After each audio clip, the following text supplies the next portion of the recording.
வைகாசி திருவிழாவுக்காக வடபழனி முருகன் கோயிலில் பக்தர்கள் கூட்டம். அனைவரும் பாருங்கள். இன்று முருகனுடைய திருக்கல்யாணம் நடப்பதால் கூட்டம் நிறைய இருக்கிறாங்க. அனைவரும் பாருங்க, பார்த்து ரசிங்க.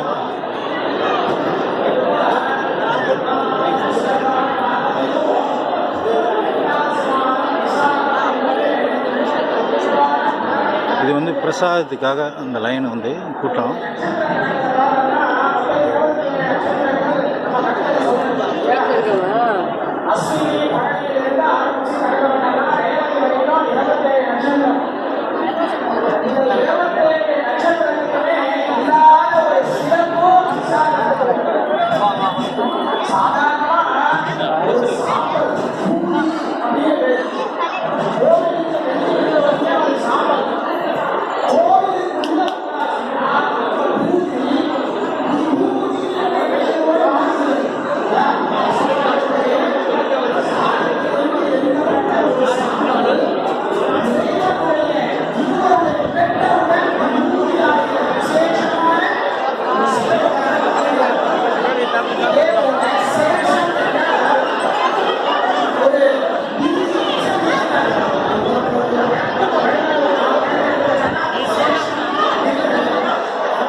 வடபழனி முருகன் கோயில் இன்னைக்கு முருகனுடைய திருக்கல்யாணத்தால் மக்கள் கூட்டம், பக்தர்கள் கூட்டம் அதிகமாக இருக்காங்க.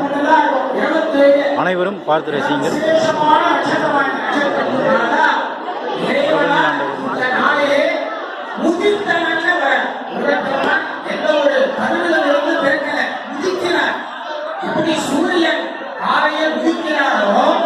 அதே போல இறைவனார் சிவபெருமான் திருமுகத்திலிருந்து உதிக்கக்கூடிய விசேஷமான நட்சத்திர நாள் இன்றைய நாள்.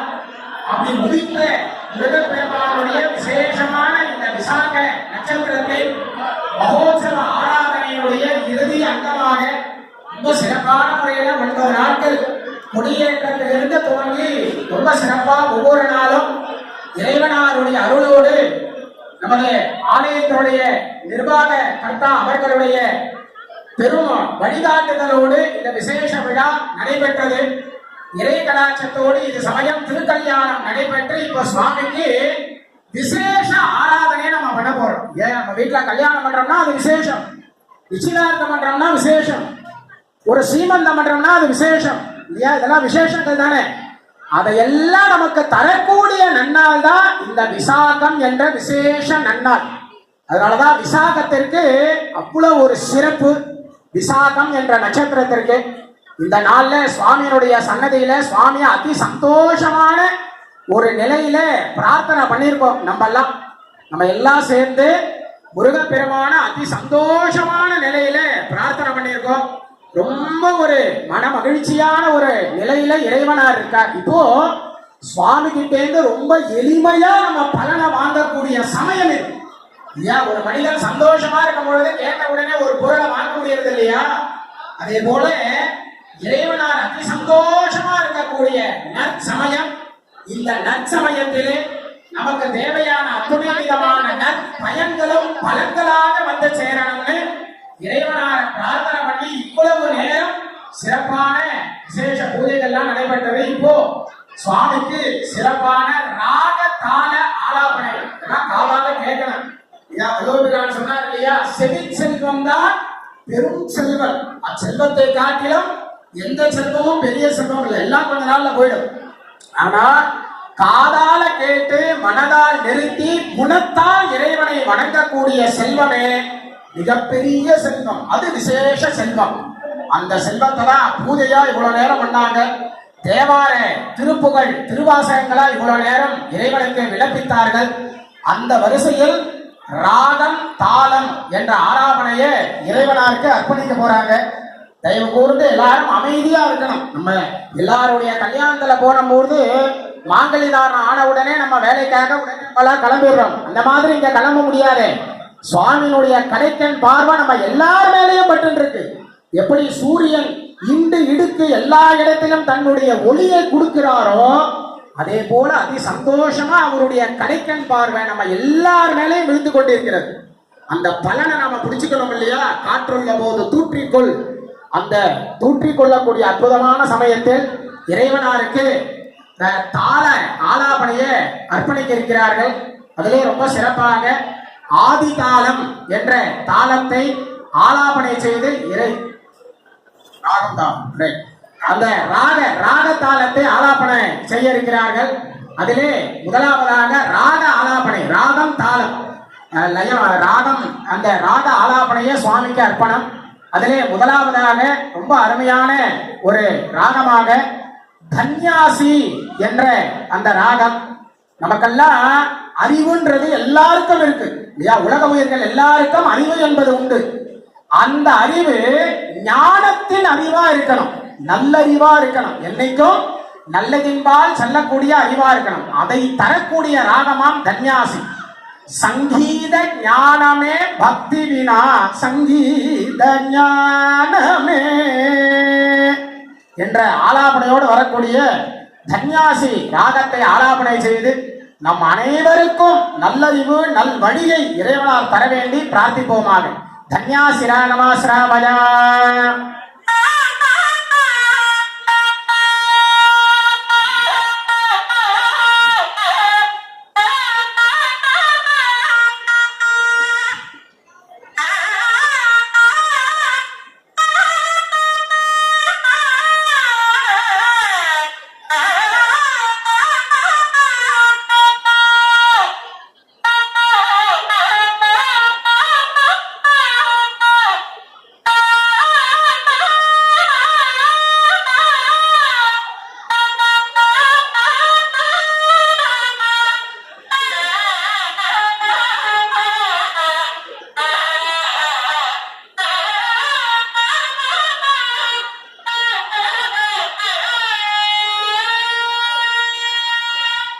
சிறப்பா இறைவனுடைய அருள், அந்த அருளோடு நம்ம எல்லாருமே வாழ்க்கையில ரொம்ப உயர்வான ஒரு நிலையை அடையணும்ன்றதுதான் நம்ம பிரார்த்தனை இல்லையா?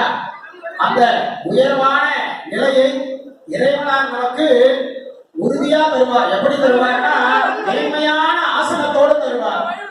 தருவார் இந்த அரியாசனம். இந்த அரியாசனம் யார் தருவார்? அப்பேற்பட்ட ஆசனத்தை தரக்கூடிய அருமையான ஒரு ராகம் அட்டானா. அந்த ராகத்தை ஆலாபனை செய்து இறையருள் பெறுவோமாக. அட்டானா நமஸ்ராமயா.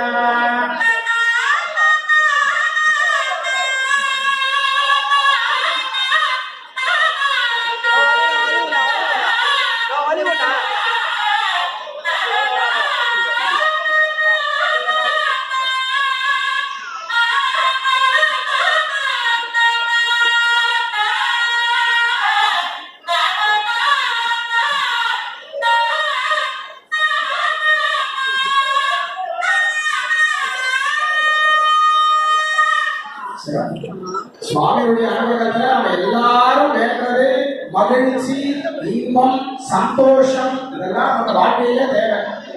இதை காட்டிலும் பெருசு ஒண்ணு இருக்கு. அதுக்கு பேர் தான் ஆனந்தம் இல்லையா?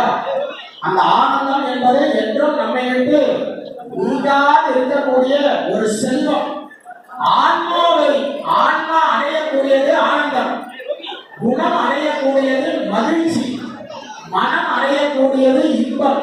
இப்படி உங்களுக்கு இன்பம் மகிழ்ச்சி தான் உங்களால போயிடும். ஆனா ஆன்மாவுக்கு இறைவனுடைய அருள் கிடைச்சாச்சுனாலே அவரை காட்டிலும் ஆனந்தம் என்ன இருக்கு? அதனாலதான் ஔவையார் விநாயகர் அகவல்ல எல்லாம் ஆனந்தம் அருளி இந்த கலையும் அருள்வழி காட்டினா இந்த ஆனந்தத்தை தரணும்னு வேண்டி நமக்கெல்லாம் சௌக்கியங்கள் பெறலாம். திருமூல பகவான் சொல்வது போல நமக்கு ஆனந்தமே நமக்கு சிறப்பான ஒரு வழி. அந்த ஆனந்த வழியை இறைவனிடத்திலே நாம் பெறுவதற்காக கதன குதூகலம், குதூகலத்தை தரக்கூடியது. அந்த கதன குதூகல